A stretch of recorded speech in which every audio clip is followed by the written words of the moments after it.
এভাবে নিরামিষ পটল রান্না করলে গরম গরম ভাতের সাথে এবং লুচি পরোটার সাথে আর কিছু লাগবে না। একদম দুর্দান্ত স্বাদের এই পটল রেসিপি।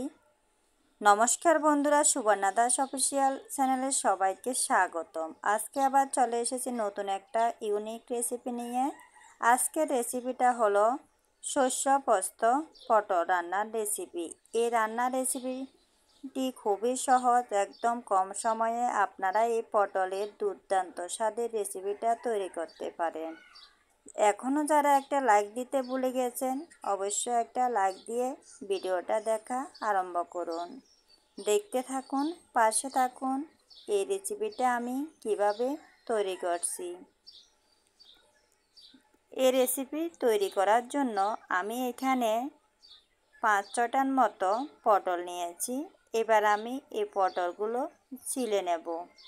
দেখুন বন্ধুরা, আমি পটলগুলো একটু খোসা রেখে ছিলে নিয়েছি। এবার ধুয়ে ভালো করে পরিষ্কার করে নিয়েছি। পটল একটু আমি কেটে দিচ্ছি যাতে মশলা পটলের মধ্যে ঢুকে যায়, তাই আমি একটু এভাবে পটল কেটে দিচ্ছি। একইভাবে আমি সব পটলগুলো এভাবে কেটে নেব। এই পটলের রেসিপি আপনারা রান্না করার সময় এভাবে যদি পটল রান্না তৈরি করেন, অবশ্যই একটু কেটে দেবেন।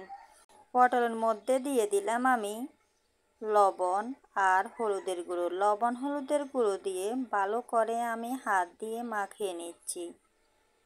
এবার আমি চুলোতে একটা কড়া বসিয়ে দিলাম। কড়াই ভালো করে গরম করে নিয়েছি। এবার এর মধ্যে তেল দিয়ে দিলাম। তেল ভালো করে গরম করে নিয়েছি। এবার আমি পটল দিয়ে দিলাম। পটল আমি প্রথমে এই রেসিপিটা তৈরি করার আগে পটল ভেজে নেব। পটল সবগুলো আমি দিয়ে দিয়েছি। এবার পটল এপাশ ওপাশ করে নাড়াচাড়া করে আমি ভেজে নেব। কিছুক্ষণ পর পর নাড়াচাড়া করে দিতে হবে, না হলে পুড়ে যাবে। এ সময় চুলার আঁচটা মিডিয়াম আঁচে রাখতে হবে, তাহলে তাড়াতাড়ি এই পটল ভালো করে ভেজে নেওয়া হবে এবং পটল সিদ্ধ হয়ে যাবে।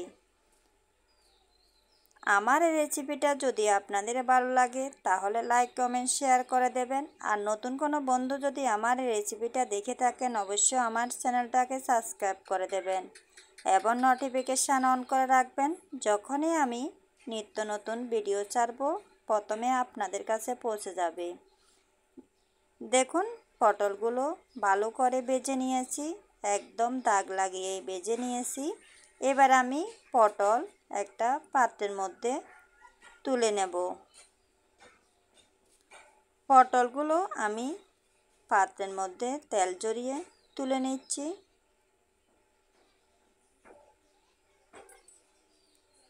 এবার আমি কড়ার মধ্যে আর তেল দিব না, যে তেল রয়েছে এই তেলের মধ্যে রান্না করব।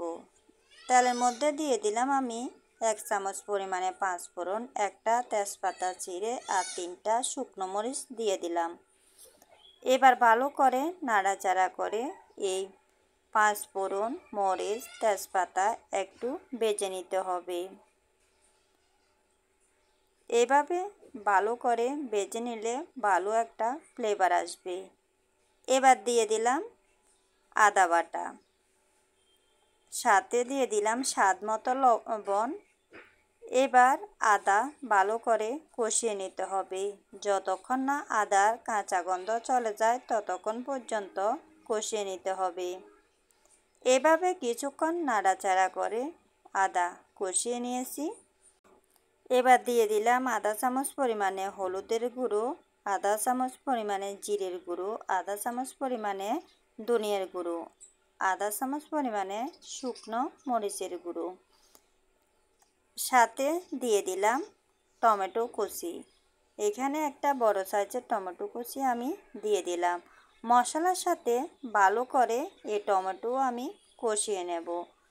একসাথে মশলা কষিয়ে নেওয়া হবে, টমেটো কষিয়ে নেওয়া হবে। এভাবে কিছুক্ষণ পর পর নাড়াচাড়া করে ভালো করে মশলা আমি কষিয়ে নিচ্ছি।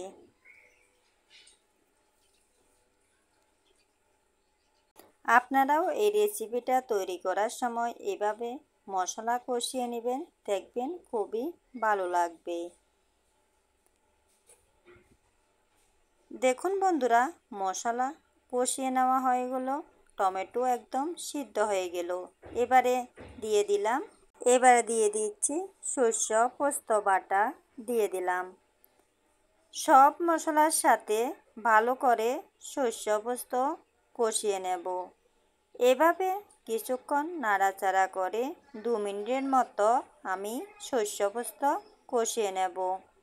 এভাবে কষিয়ে নিলে এই রেসিপিটা খুবই দুর্দান্ত হবে, খেতেও খুব মজা হবে। এভাবে কিছুক্ষণ পর পর নাড়াচাড়া করে কষিয়ে নিতে হবে, যাতে কড়াইয়ের সাথে লেগে না যায়।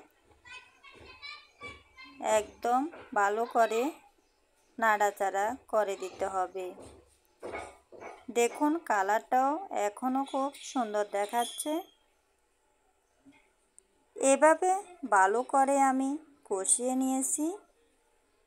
দেখুন টমেটো একদম সিদ্ধ হয়ে গিয়েছে।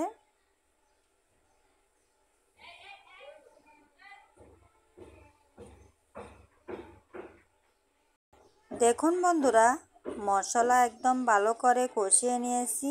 এবার এখানে দিয়ে দিচ্ছি বেজে রাখা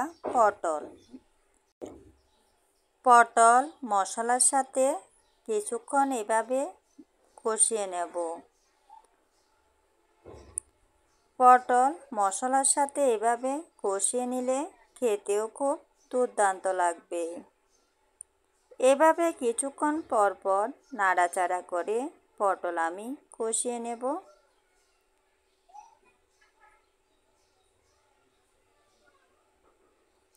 পটল আমি ভালো করে মশলার সাথে কষিয়ে নিয়েছি। এবার এখানে আমি পরিমাণ মতো জল দিয়ে দিলাম। জল দেওয়ার পর ভালো করে আমি নাড়িয়ে দিচ্ছি।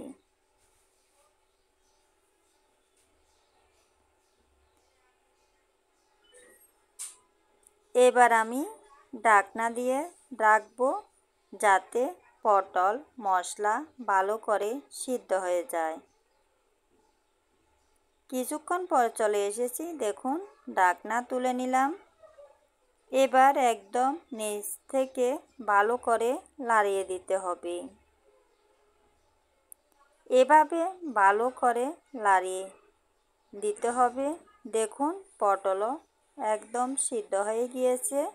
আমি এভাবে আরও কিছুক্ষণ রান্না করে নেব। আমি এত ঝোল রাখবো না, ঝোল মাখা মাখা রাখবো, তাই আরও কিছুক্ষণ রান্না করে নেব। এবার এখানে দিয়ে দিচ্ছি আমি 2 এলাচ আর 2 টুকরো দারচিনি ভেঙে দিয়ে দিলাম। আবারও আমি ভালো করে নাড়িয়ে দিচ্ছি। এভাবে আমি আরও কিছুক্ষণ রান্না করে নিচ্ছি। আজ এ পর্যন্তই। সবাই ভালো থাকবেন, সুস্থ থাকবেন। আবার চলে আসবো নতুন একটা রেসিপি নিয়ে। আর আমার এই রেসিপিটা যদি আপনাদের ভালো লেগে থাকে, অবশ্যই এভাবে পটলের এই রেসিপিটা বাসায় ট্রাই করবেন, দেখবেন খুবই ভালো লাগবে। এবারে পটলের মধ্যে দিয়ে দিলাম আমি 1 চামচ পরিমাণে চিনি। চিনিটা নিরামিষ রেসিপির সাথে দিলে খুবই মজা হয়। আর আপনারা যদি চিনিটা না দেন তাও কোনো সমস্যা নেই। দেখুন আমার পটলের এই রেসিপি রান্না করা কমপ্লিট হয়ে গেল। এবার আমি চুলার আঁচটা বন্ধ করে দেব। দেখুন এতক্ষণ আমার পাশে থেকে আমার ভিডিওটা দেখার জন্য সকল বন্ধুকে অনেক অনেক ধন্যবাদ।